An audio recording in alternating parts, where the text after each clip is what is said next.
Sai Chaitanya paramedical college लेकर आया है पैरामेडिकल काउंसिल और सरकारी नौकरियों के लिए उपयोगी पाठ्यक्रम।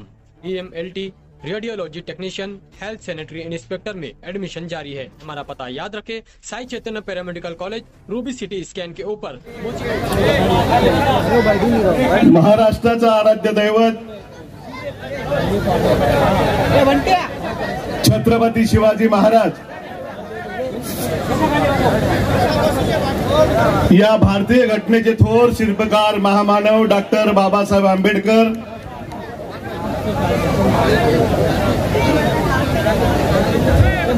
क्रांतिज्योती महात्मा फुले देशाचं संविधान यांना वंदन करून आज या ठिकाणी 12 बरोतेदार मंडळाचा हा कार्यक्रम होतोय। त्या मंडळाचे सर्वश्री या विभागाचे भावी आमदार आदरणीय बंडू काका बच्छाव, ज्यांना ऐकण्यासाठी आपण उत्सुक आहात,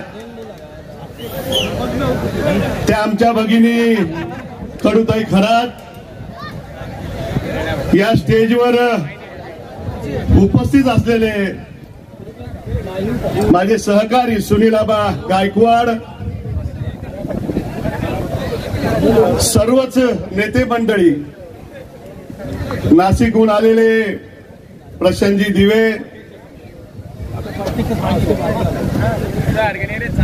उपस्थित बंधू आणि भगिनींनो, खरं तर मी कार्यक्रमाच्या अध्यक्षस्थानी आहे, परंतु मला जायचं असल्या कारणाने तुमच्यात आणि कडूताईमध्ये खूप अंतर पडून देणार नाही।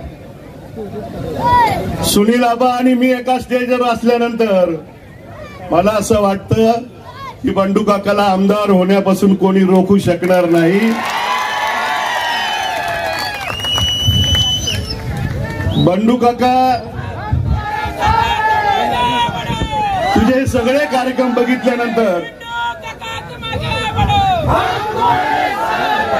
गेली 40 वर्ष मी राजकारण करतोय,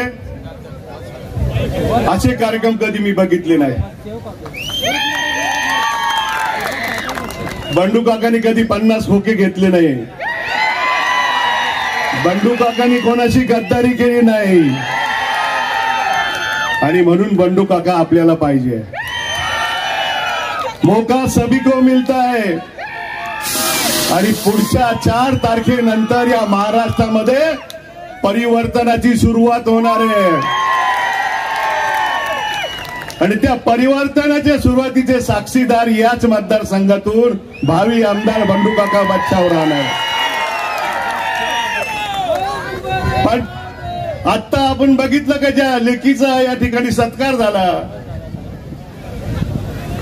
तिला बाबासाहेबांची लेक म्हणून उल्लेख केला गेला।